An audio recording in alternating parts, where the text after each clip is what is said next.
Here we are. Final mission of the game, Carpathian Mountains.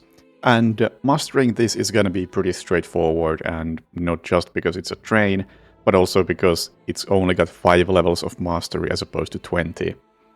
And because of the way the challenge scores are laid out, just doing Suit of an Assassin gets me to like 80% of the way there, so I really don't have to do much extra.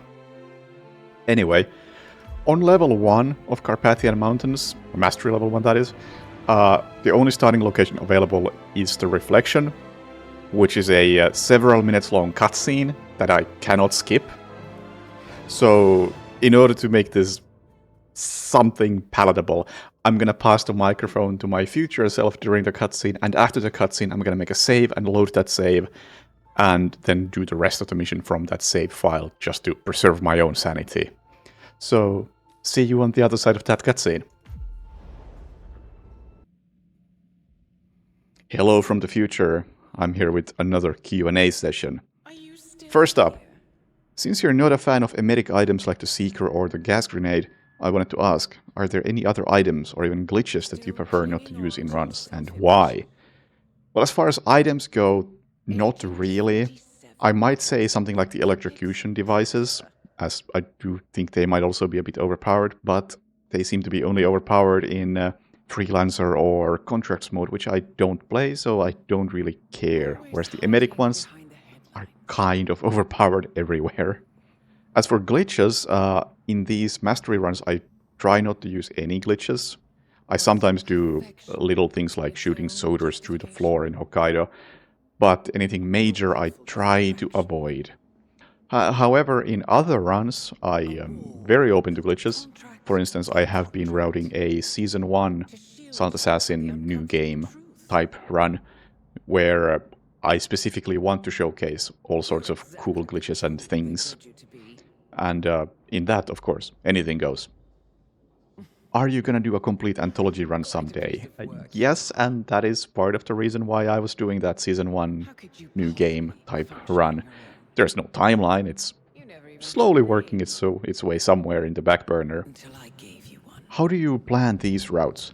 Well, I first typically start by figuring out a Silent Assassin route, so just see which suit-only starting location works the best, see if I can do Sniper Assassin, see which challenges I'm able to incorporate into the Silent Assassin run neatly.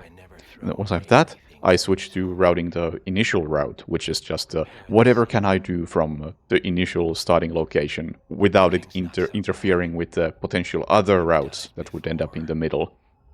And typically I just want to somehow unlock at least one more starting location that is a tiny bit better than the initial one, as those tend to be pretty bad. And once I have those two major pieces done, I'll just try to bridge the gap between the two by working out a few different clusters of challenges that work together and stitch them together.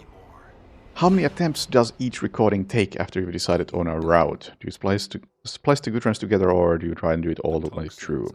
The way I do it, since I'm using Peacock, I'm able to make saves of my actual profile. So I record the first route, then I make a save, and I save the recording, and then I'll do the next segment, save the profile, save the recording, and continue like this until I'm done. And it allows me to restart individual segments as much as I like, but typically it doesn't take that many attempts, as I try to keep these fairly consistent. Most of the time it's only like 2-3 attempts per route.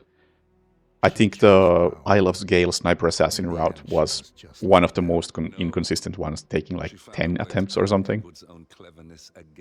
Would I consider doing an all challenges run? Yes, kind of, as a continuation of what I'm doing here.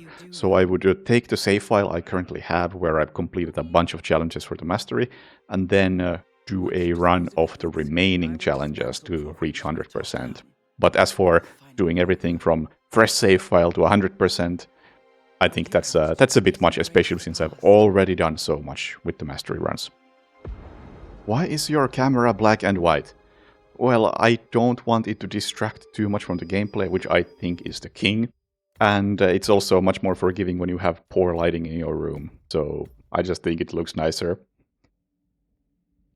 And I am running out of time, so back to past me. Bye! And we're back.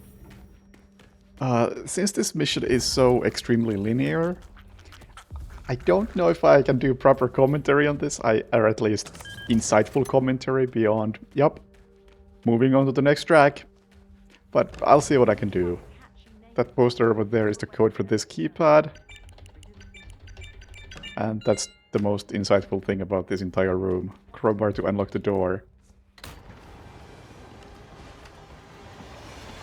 But since the level itself isn't interesting, it gives me a great chance to give a shout out to a few people who have made this whole series possible. Starting with a whole lot of modding people. The Peacock project, obviously I could not have done this using the official servers, as you can't manage your save files at all, and I do need to be doing that a fair bit. And with Peacock I can actually reset my saves and unlock the challenges over and over. Also, in regards to that, big shout out to Yanri, who made that tracker above me, which is very cool and just adds so much visually to the series, I think. Which is a Peacock plugin, by the way. Then the Z8M mod SDK that Orpheus has put a lot of work into has been very, very useful in routing.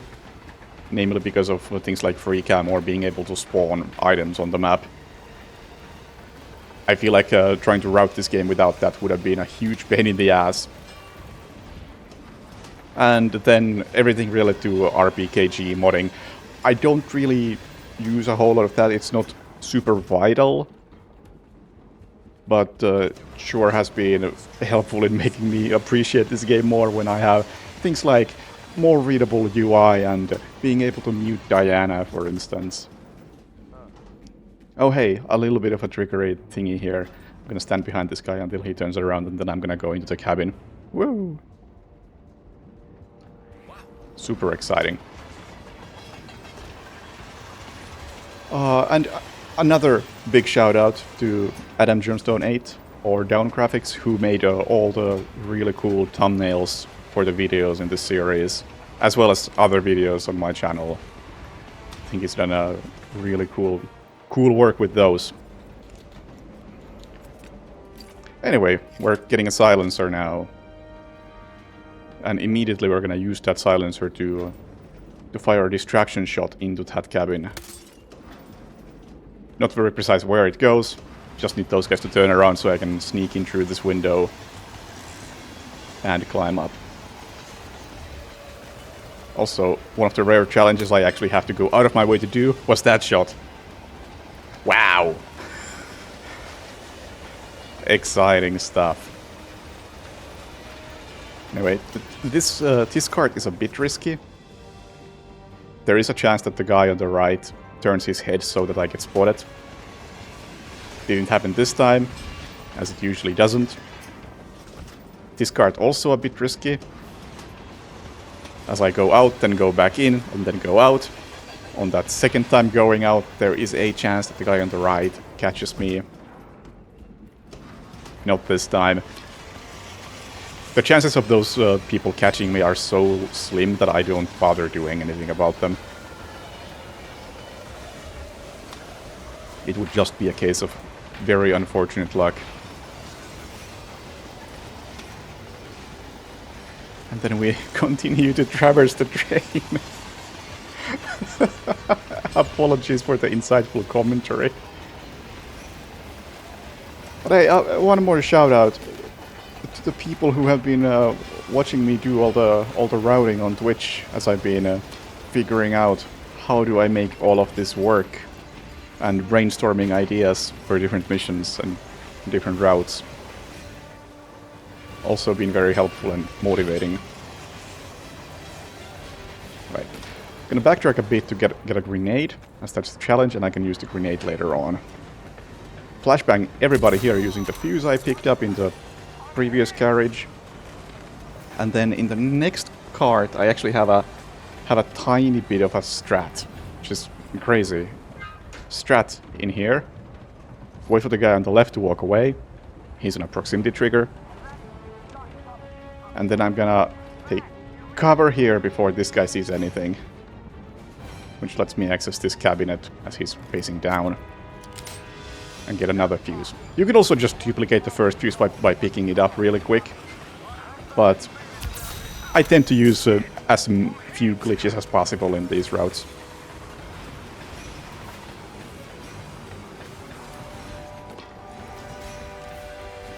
I'm gonna fire a shot here, so this guy in that cabin, or over there, faces away a bit. He's a bit random in what he does, but with that gunshot I can manipulate him into not spotting me as I run past him. Let this guy walk away, and then, importantly, through the window, fire into that corner. Get my grenade ready. And wait for this guy to walk away. Then the grenade is going to be used to panic all the three civilians in the next cart.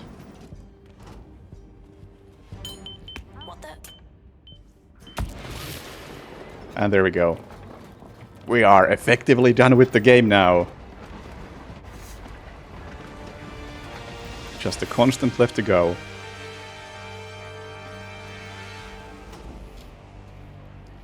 I'm not gonna actually kill him. I'm just gonna stand here for about a minute, a bit less, and then Constant is gonna start talking again, which unlocks a secret ending which allows me to inject myself. It also gives me the chance for killing the Constant, which is strange, but I'll take it. And that's it! Now we just wait.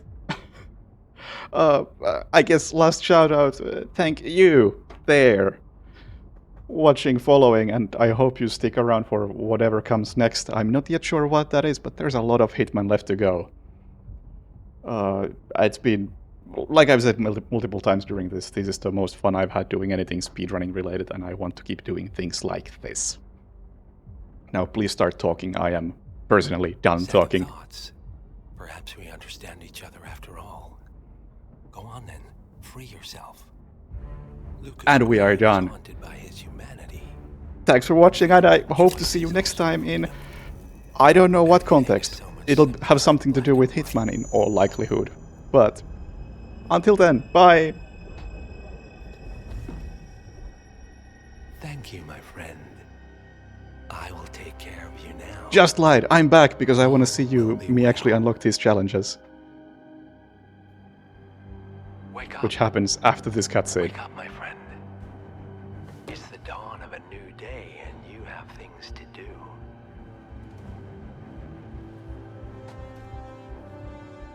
There we go. Bye!